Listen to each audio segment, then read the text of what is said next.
Olha com quem eu estou hoje. Marcos Arcoverdes e Vitor Veras, o V ao quadrado. Comecei logo assim. Muito bem. Hoje ele vai estrear, o Vitor vai estrear aqui conosco nesse podcast, essa biologia. Nós vamos estar deixando a Seja bem-vindo. biologia bem pertinho dos nossos alunos para ficarem bem preparados. Na verdade, já estão. E eu vou começar logo contigo, Marcos. Você já é de casa, já participou de vários podcasts aqui conosco. Os meninos sugeriram algumas dúvidas, vamos dizer assim, algo que eles também estão apostando. Então, vamos ver se nós vamos conseguir tirar essas dúvidas. E, na verdade, você termina acrescentando. É isso que eu estou querendo muito de você. A biotecnologia, qual é o papel, né, dela na ecologia? Um parâmetro que a gente fala muito hoje, nos dias de hoje, que se o Enem for cobrar, é a questão ecológica. A gente fala, os impactos, é o que mais está próximo da vida do cidadão. Então, a gente chamou atenção para as queimadas que tiveram no Pantanal, para a questão do El Niño, do efeito. Você vê que até agora está tendo muita chuva no sul e seca no nordeste.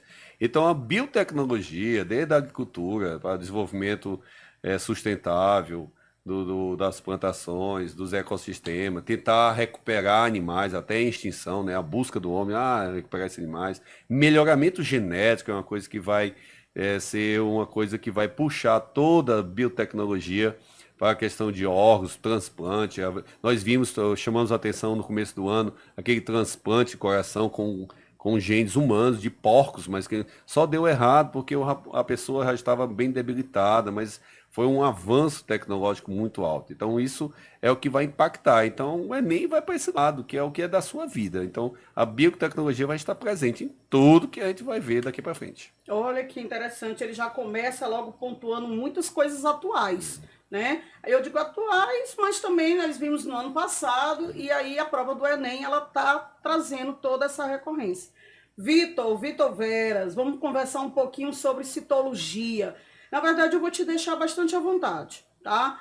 Não é uma pergunta propriamente, mas eu queria que você falasse das organelas, a parte celular.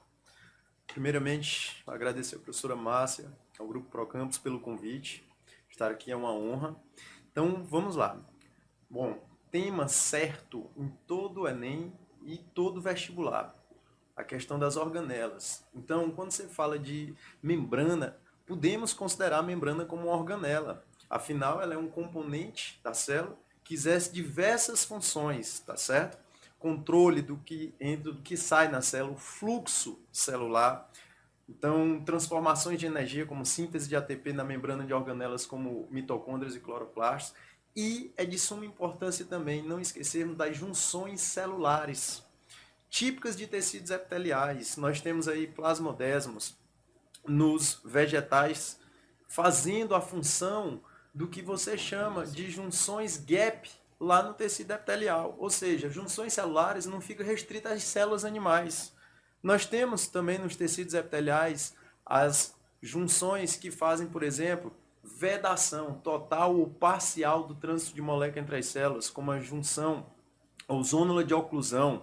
Temos junções com papel de adesão, como desmossomos, M-desmossomos. É que eu sempre boto para os alunos não esquecerem, mitocôndrias e cloroplastos têm seu próprio DNA, né? Que é aquela história que às vezes né? sempre aparecendo e os alunos ficam, não, esquece que aquele DNA que está lá no núcleo da célula é o nosso, mas aquela questão simbiótica que aconteceu, né? Há milhões de anos abaixo, a teoria simbiótica que as mitocôndrias se fundiram com nossas células lá nos mares primitivos. E o aluno, quando a gente fala do DNA da mitocôndria, pensa que é o DNA que a gente herdou da mãe e do pai. E a questão, a gente chama da biotecnologia, do rastreamento do DNA mitocondrial da mãe, né? Então essas junções, que é os plasmodesmos, que a gente sempre bota lá, as pontes de ligação das células vegetais, às vezes o aluno deixa de realmente lembrar que tem essas ligações químicas, as ligações entre membranas, né? Essa biologia, ela se completa, né? Sempre se Muito completa. bem. Mas é isso mesmo. Aí eu quero saber agora, Marcos, já que você já vinha puxando por essa biotecnologia, a conservação de espécies ameaçadas. Como é que o que o Enem pode botar já é justamente porque a Embrapa, né, ele sempre busca os órgãos os órgãos do governo, federais, para mostrar também a questão da importância desses órgãos. A Embrapa já tem clonagem de boi, de caprinos, de cavalos, equinos, para o melhoramento genético e para preservar, né? Algumas variedades de banana que são, a gente fala da partenocarpia, né? Da fruto se desenvolver sem ter sido fecundado. Os alunos viram isso na parte botânica. Então, essa parte de conservação vai ser o futuro. Nós preservarmos o indivíduo fazendo cópias dele, mantendo uma certa... e até recuperando algumas espécies, né? O sonho do homem é fazer isso. Por exemplo, uma espécie como o dodô, que foi extinto pelos ingleses nas ilhas, né? Que eles invadiram lá e trouxeram porcos, e os porcos acabaram com o dodô, né? Então é muito famoso naqueles filmezinhos de desenho animado. Mas lá, é interessante o aluno ficar atenado com então, isso, atenado. né? A biotecnologia vai salvar várias espécies da extinção, né? Isso é importante. Quer complementar, Vitor? Não, tá perfeito. Muito bem. Não, o perfeito. O perfeito é claro. É isso que nós estamos em busca, né? Estamos em busca. Certíssimo, Vitor. E sobre essa árvore? O que você tem que me dizer? Essa árvore filogenética. Bom, tema muito recorrente, porque está associado também à biotecnologia e à recuperação de espécies, que o Marco falou, com relação ao rastreamento de DNA. Então, inicialmente, se buscou traçar toda a história evolutiva das espécies, só que se utilizavam critérios muito anatômicos, morfológicos. Então, nem sempre isso refletia a real evolução das espécies, porque tinham critérios falhos, arbitrários. Então, surgiram novas escolas de classificação, escolas taxonômicas, e passaram a usar outros critérios, bem mais coerentes. Porém, ainda assim, muitas vezes, como na escola gradista evolutiva, haviam falhas. Então, hoje, se faz análise com base em moléculas, biomoléculas, como DNA, RNA, sequência de nucleotídeos dos ácidos nucleicos, bem como de aminoácidos das proteínas, o que está muito associado ao que o Marcos acabou de falar. Não, então o motivo de eu estar trazendo a dupla dinâmica do Procampus foi exatamente nós essa. Acabamos de ver, porque tem algumas questões da questão evolutiva do Homo sapiens, né, e o Homo de Neandertal. E tem algumas linhas de o Neandertal foi extinto, mas a gente sabe que já foi encontrado, né, pessoas na Europa com traços genéticos de Neandertais, né? Até pessoas fora da região da Europa foram encontradas com traços de menos de 0,2%, mas com genes dos neandertalenses, dizendo o quê? Que em algum momento eles se encontraram e hibridizaram, misturaram, né? Exatamente. Então tem gente que tem traços de neandertais. E não Muito bem, eu quero que vocês continuem com esse vocabulário, porque o Enem, ele tem disso. De interligar as coisas. Exato, isso é muito importante. Só os alunos do Colégio Procampus estão com essa dica, tá vendo? Muito bem. Isso aí é muito importante nesse momento, até porque quando eu vou sondando os alunos na parte de biologia, já que a minha área com a matemática, eles falam muito da genética. A professora, cai muito genética, aí quando cai questão de genética, vocês estão apostando também nessa área? Na genética, eu sempre gosto de chamar aquela coisa que é o que puxa para a vida deles. O sistema BO, fator RH, né? O que nós temos lá, a doença hemolítica do recém-nascido, que o menino veio sempre a questão da compatibilidade do filho com a mãe, quanto ao fator RH, o menino estuda muito isso, o pai positivo, a mãe negativo, o filho positivo. Aí aquela história que a partir do segundo a reação da mãe já é maior. A gente chama a atenção para aquela primeira mãe, que se a mãe sofreu um acidente antes, na adolescência, que recebeu uma transfusão errada, aí pode. Essas dicasinhas só o aluno do Procampus sabe. Ímpares que eu falo, exatamente. Né? É muito importante vocês ficarem atentos, não só para o Enem, crianças, é para a vida de vocês, tá? A vida. Muito bem. Marcos, a respeito que você até colocou, e eu quero ouvir agora sobre esses desafios éticos e regulatórios na aplicação da biotecnologia na ecologia. A gente fica sempre no lado mais crítico disso aí, seria a clonagem. Quem é que a gente pode clonar, né? E também na questão do uso de células-tronco, a questão embrionária, porque as melhores células totipotentes e tudo mais. A da medula óssea, a gente lá, o nosso aluno sabe que tem lá células-tronco desde do dente de leite, na polpa dentária do dente de leite, no cordão umbilical, na medula óssea, mas as melhores células são onde? Dos embriões. Só que o embrião entra na ética de que onde começa a vida? Aí, né, é uma causa que eu posso mexer no embrião, mas aí a pesquisa vai dizer assim, você está mexendo no embrião que ia dar origem à vida. Você vai matar o embrião humano para salvar outras vidas? Aí entra na questão da ética.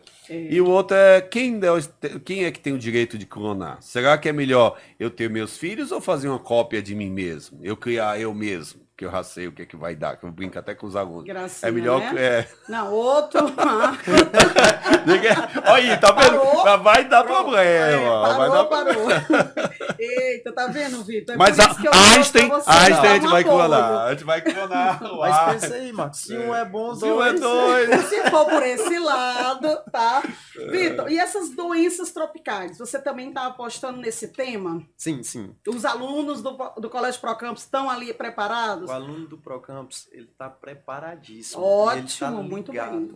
Então, pegando aí o tema que o Marcos puxou, que é essa questão de aquecimento global, alteração drástica das temperaturas. Por exemplo, na Amazônia, o boto vem morrendo porque a água onde era para estar nessa época quente, a 30 graus, ela está chegando a 39 graus. Então, não tem como os animais sobreviverem. A reprodução, né? Não... Então, todos os ciclos de parasitoses, porque Enem, é cara do Enem, Programas de Saúde e Parasitologia. Olha aí, tá gente, fique aí ligado. Então, essas doenças, elas vão ter alterações nos seus ciclos? Vão. Então, elas vão ter uma maior frequência, tá certo? Então, tudo que está relacionado a doenças endêmicas do continente africano, asiático, América Latina, ali, tudo vão ter uma incidência bem mais acentuada, tá certo? Doença de Chagas, malária, tá certo? Leishmaniose. Então, fique ligado a isso. Tudo isso nessas doenças tropicais. Eu concordo com o Vitor. Não deixa de cair as doenças. A gente faz, o nosso aluno já sabe diferenciar as doenças que são virais, bacterianas, por verminose, por fungo. Então, outro dia eu vi uma reportagem dos Estados Unidos, Vitor, que em algumas áreas que estão mais quentes, onde não tinha o mosquito da malária, ele está entrando, porque agora essa área está mais quente. Então, essa parte bem que o Vitor disse, com certeza vai estar lá no Enem. E vocês tocaram exatamente num ponto, no desequilíbrio ambiental. Exatamente, o desequilíbrio ambiental. Que aí, mais tarde, no caso aí, os alunos também têm a questão de outra disciplina entrar.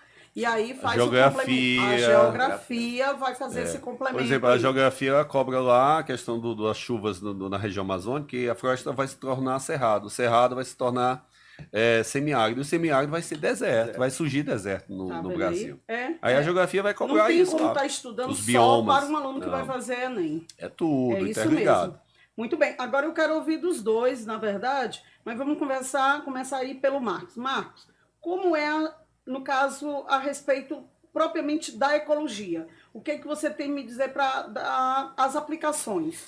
Como o Vitor diz, o Enem às vezes segue uma linha de pensamento que assim, é alunos novos todo ano, né? Então eles têm que ter a consciência ecológica. Então ele vai cobrar a questão das chuvas, dos rios aéreos, né? Por exemplo, o deslocamento dessa água da região amazônica que se desloca, né, lá para o sul e sudeste, que causou uma seca tremenda no sudeste, os reservatórios ficaram a níveis muito baixos. Então esses rios aéreos do deslocamento ecológico, eles vão cobrar provavelmente o Pantanal, que foi uma coisa que devastou o bioma. Eu também estou apostando. No bioma, o Pantanal foi uma coisa que saiu na mídia e que repercutiu muito. Então essa parte ecológica aí vai ser cobrada. Os garimpos, a questão dos Yanomamis no comecinho do ano, aquela contaminação por mercúrio, o governo tendo que salvar os Yanomamis ali, buscar, tirar aquilo ali, tanto para a magnificação trófica, quanto ao mercúrio nos garimpos e tudo mais. Aquilo ali com certeza vai estar no Enem. E a questão ecológica é perder 3 a 4 ou 5 questões no decorrer da prova. Pois é, nosso aluno está preparado para isso. Antes do Vitor colocar, né, como ele também está vendo sobre, quantas questões mais ou menos vocês estão apostando de biologia, propriamente dito? Porque não é padrão. As provas por ano elas têm essa alteração, Vitor. Eu, assim para dizer mais, mas eu acredito que eles abandonaram muito a parte botânica, a gente dá, mas essa parte ecológica com certeza vai estar lá. O Vitor pode até dizer alguma coisa assim a mais, que eu acho que a ecologia vai predominar ainda. Também concordo. Ecologia, essa parte de genética associada à biotecnologia, Perfeito. porque na evolução, por exemplo, já caiu 2, 3 anos, especiação, e a questão de, dentro do sistema ABO que o Marcos falou, de genética de populações, tá certo? Então lá tinham questões para calcular as frequências gênicas Olha ao isso aí. longo do tempo. E isso está associado aos cruzamentos, mas também a toda a atividade antrópica, toda a atividade aí de destruição que o homem vem causando. Isso altera a quantidade de espécies, isso altera a diversidade gênica dentro das espécies, o que afeta toda a dinâmica de equilíbrio do planeta. Perfeito. Muito bem. Então, eu sempre gosto de escutar o posicionamento, por mais que os dois sejam da área, estão em sala de aula, mas às vezes alguém traz algo a mais. Não é isso? Então, vamos falar um pouquinho desses aspectos evolutivos. Zoologia. O que pontua, Vitor? Bem, dentro dessa logística de filogenia, então, para evolução, você pega o quê? Você pega o ancestral e as espécies às quais ela deu origem. Então, você traçando a filogenia, mas para traçar pelas escolas atuais, que é a sistemática filogenética cladística, você busca o ancestral e a ordem de ramificação das espécies que surgiram a partir dele. Então, isso é importante. Na zoologia, às vezes o aluno diz, rapaz, é um tema que é decorativo. Não, acabou isso. É logística. Inclusive, você tem que relacionar com o desenvolvimento embrionário, com embriologia. Porque você classifica lá os filos animais que são triblásticos, diblásticos, a questão de presença ou não de cavidade como celoma. Então, temos os animais acelomados, pseudocelomados e celomados verdadeiros. Então, você pega e faz essa filogenia, que é o que o Enem vem priorizando. Ótimo. Ótimo. E foi trabalhado, né? Com muitas questões e os alunos, no momento, esse nosso podcast, na verdade, é um objetivo de pontuar ali na semana da nossa prova, correto? Você tem algo a acrescentar, Marcos? Não, nessa parte da zoologia, a gente sempre chama atenção lá para alguns aspectos, o surgimento da casca com ovo, pelos répteis, né? A questão lá de quando você chega na filogenia, répteis deram origem a aves e mamíferos ao mesmo tempo, o aluno não pegar, botar aves dando origem a mamífero, mamífero dando origem a aves. Essas coisinhas, né? Os alunos daqui a gente chama logo, vai direto ao ponto, né? E a embriologia, os aspectos dos embriões, as características lá da notocorda, né, que vai ser substituída, as fendas branquiais, que nos peixes viraram brancas e nós viraram estruturas de respiração. Então, isso aí na zoologia a gente sempre vai pontuando, né, os aspectos do coração dos crocodilianos, que o aluno sabe lá naquela questão da artériazinha lá, né, que vai misturar, mas que tem uma coisinha. Então, essas dicasinhas que às vezes eu acompanhei, só o inclusive, professor tem uma aula sabe sua aqui na no primeira série. Exatamente sobre isso. Então, um aluno nosso que vem ali do terceirão, ele já vem trazendo essa bagagem. Não é verdade? Boa, exatamente. Isso é muito bom. Ok, então nós estamos quase finalizando o nosso podcast, mas é porque a biologia é exatamente pontuais. E vocês fizeram esse trabalho durante todo este ano, tá? E agora nós vamos falar um pouquinho de programas de saúde, né? É importante, né? Então, eu queria ouvir. Vamos começar, velho? Vamos lá. Seguinte, desde a pandemia vem se discutindo a questão das vacinas. Exato. Mas algumas doenças já haviam sido consideradas erradicadas. Pois é, eu escutei muito sobre isso, né? Isso aí é muito importante de falar. E aí o que acontece? Muitas pessoas, são doenças ressurgentes, reemergentes, ou seja, foram erradicadas, mas em algum momento elas voltaram a se fazer presente. Então, gera-se. É a vacina que não está sendo eficiente? Na realidade, se você pegar, também tem muita questão de que as pessoas não estão cumprindo o calendário de vacinação. Então, a cobertura vacinal ela não está atingindo a porcentagem mínima necessária para que se estabeleça um melhor controle dessas doenças. Então, essa questão de vacina é sempre recorrente nos vestibulares. Exato. Tá certo? E com relação a programa de saúde, quando você pega de um modo generalizado, você não vai tratar 10 pessoas. É a população. Então, quer queira ou não, sai muito caro. Então, algumas doenças como, por exemplo, dengue, zika, febre amarela, chikungunya, todas elas vão ter como vetores, por exemplo, um inseto. Então, qual é a melhor maneira? Se eu estou pegando e querendo atingir a maior parcela da população, prevenir vai sair bem mais interessante do que você tratar. Então, medidas simples, como todos nós crescemos escutando, evitar acúmulo de água parada. Isso aí vai ser uma forma de controlar esse vetor, que é o transmissor de todas essas doenças. Então, isso vai incidir diretamente nos índices. Ou seja, ir lá direto no alvo, né? Eu escuto muito sobre isso. É importante também ouvir, até porque financeiramente, que é o que pesa, é melhor ser inteligente, né? Inclusive, associada à questão da matemática, interpretação de gráficos. Exato. É muito comum cair nas questões. Você tocou num ponto. A biologia costuma vir com essa interpretação de gráfico, porque eu trabalho muito a questão de tabela, né? Interpretação de gráficos, tipos de gráficos. E na biologia, geralmente, quais os gráficos que os alunos precisam ficar ali mais atentos? Eu diria que, como o Vitor acabou de falar, a questão daquele gráfico que nós botamos sempre na prova. O gráfico de vacina e soro, a diferença. Começando o gráfico alto, é uma meia parábola caindo, né? Então, no caso aí... É um gráfico de linha. De linhas, em que você mostra os anticorpos altos e vão caindo ao longo do tempo. Aí o aluno já sabe que é soro. Olha aí, os anticorpos olha essa dica, viu? E a vacina vai começando lento, o corpo vai produzindo e vai subindo. Então, esse gráfico, eles já são bem... E agora a novidade que a prova vem colorida. Não é isso? Não é interessante? Já tinha alguns pontos. Né? Não, na verdade... Não é só a capa, né? Não é só a capa, pronto. Então, a questão da própria célula. Sim, não vai ser um chamado ali interessante. Eu acho Eu chamaria a atenção também, para essa Diga. questão dos gráficos também, a questão do processo que foi criado, que foi até prêmio Nobel agora, daquela americana que ganhou o prêmio, do RNA recombinante. Foi a primeira vez que nós criamos uma vacina dentro da pandemia. O problema sim.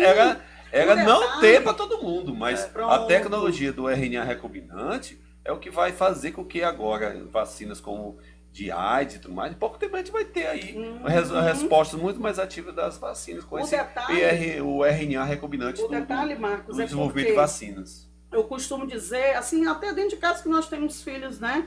Mais ou menos da mesma idade, jovens ali, e eles costumam dizer, não, mas isso aí aconteceu agora, não está na prova do Enem. E eu costumo dizer, não, você não está estudando para essa única prova. Exatamente. Tá entendendo? E o Colégio Procampus tem essa metodologia de colocar os nossos alunos sempre à frente. Aí eu falo, o prêmio foi dado agora, mas Pronto. a técnica foi usada para fazer as vacinas, que foi no começo do ano. Então o aluno tem que estar, o RNA recombinante fez com que o desenvolvimento de vacina fosse muito rápido. Senão a gente teria quase... O problema não era a vacina, era ter vacina para todo mundo. Mas essa tecnologia foi o prêmio. Sem falar que a pesquisa, ela vem há De muitos há muito anos. tempo. Ou seja, pode cair sim na prova desse ano. Com certeza, não é nesse argumento que eu coloco. As coisas não Eu digo que acontecem. é tipo o de Vitor. Eu acho que ele vai botar lá, como é do governo, você vê que até tem o programa agora da Xuxa favorecendo as vacinas. Sim. Ele vai botar o cartão de vacina, como o Vitor disse, mostrando, nós somos acostumados a tomar vacina e dar vacina até para cães. A gente saía do domingo amarrando o cachorro para ir vacinar contra a raiva. E aqui agora a gente voltou atrás. Tem que ser como o Vitor disse. Vai cair a ficha de vacinação da criança, dizendo a importância das doenças que nós não podemos abandonar, poliomielite e tal. Tudo tem que ser vacinado. Tem que ter uma sequência, né? Ali uma continuidade, vamos dizer assim. O nosso aluno sabe que tem. A gente não pode dizer que a vacina é 100%. Não, tem aquela margem bem pequena de problemas com a vacina. Tem, mas não vale a pena deixar de vacinar. O risco é maior. O risco é né? muito maior. Como ele colocou, a prevenção sai bem mais barato. Muito bem. Gente, mas foi legal. Foi rápido, foi legal. E vocês foram bastante pontuais no que é necessário, porque biologia é um mundo, né? Na verdade, eu sou da área de matemática, mas eu tenho essa paixão por biologia, porque eu acredito que muitas coisas são resolvidas pela ciência da biologia, tá? Então, é nesse ponto que eu acredito que o aluno ele tem que estudar tudo. Não tem aquela que não vejo dessa maneira. Tudo é importante, até para você desenvolver um problema de matemática, mas se você sabe da biologia, você ganha tempo em cima de outros alunos que não fez essa relação. Então, o nosso aluno, ele está preparado, ainda bem que botou nós, assim, tudo no mesmo dia, né? Tudo no segundo dia, na parte de ciência da natureza e a parte de matemática. Eu ainda quero dar uma futucada, que vai que eu acerto na Mega Sena, sabe o que é? Eu É o gosto. tema da redação. O Vitor vai chutar um e eu vou chutar outro. E a gente vai acertar, um dos dois vai acertar. Eu Mas, digo que... diga lá. Porque a Olha questão, aí, eu vou guarda chutar um essa. tema, que seria a questão da pobreza energética. O que é isso? Saiu algumas reportagens mostrando a questão dos parques eólicos, que hoje passam de 900 parques eólicos. E mostrando que o cara, debaixo das turbinas eólicas, o cara sem energia. Sim, Sem né? energia. A pobreza Energética. é. O cara tá ali, cedeu o terreno para botar as turbinas eólicas, mas ele mesmo a lamparina Tu me acesa. lembrou de um poema. Então, o Enem pode puxar a ecologia para a questão social e botar um tema da verdade. redação. E o aluno ele tem que ser esperto nisso, Isso porque aí. como o Enem ele tem aquela quantidade de questões para poder estar cobrando, Cobrando. então ele sai envolvendo, Vai vendo, puxando para ver se o aluno está atenado com tudo e com todos. E aí você me lembrou, acredito que seja uma música. Você está vendo aquele prédio? Ali eu não posso entrar, mas foi eu que construí. Então é mais ou menos isso. Eu moro aqui embaixo. Né? É uma questão Mas social, ecológica, porque ali a tendência é fazer o que? Parques eólicos não poluem. E o cara está ali embaixo, não está usufruindo da energia. E passou uma reportagem, não vou dizer aonde, para não fazer propaganda, mas mostrando todinho isso aí. O cara bem ali, produção de milhões de quilowatts e o cara usando a lamparina embaixo. Aí, pobreza ecológica. Imagina aí, ó, uma se foto. cair, ó, e eu for preso na federal, não, alguma coisa. A tua sorte, eu vou te dizer.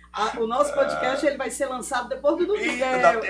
Não, vai dar tudo certo. Vai dar tudo certo. Vitor, aposta em algum tema ou não quer arriscar? Arrisca, diga um aí.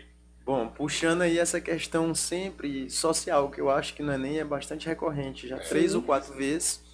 Não só essa questão de busca alternativa, mas também da inclusão dessas formas de energia para todas as camadas sociais. Pronto. Isso é importante. Olha, muito importante. É isso aí, eu não vou arriscar, não adianta olhar para mim. Não, é que eu uma PG. Esse triângulo. Marcos. Então eu só quero desejar mais uma vez essa aula de biologia, esse podcast com esses dois profissionais aqui do colégio. Já deu, né? Porque todo o conhecimento foi passado. Nós estamos aqui só pontuando. É verdade. É uma ajuda, assim, que eu acredito que nós, como profissionais, nós queremos o êxito, né? O melhor. Eles precisam também desse apoio nosso. O ano todo e principalmente agora. E né? tenham certeza, vocês estão preparadíssimos. Eles vão ver quando passa. Eu costumo dizer, confie em você que tudo está em você. Exato, verdade. Não é verdade? Ok, pois muito obrigada e até a próxima. Um abraço, obrigado.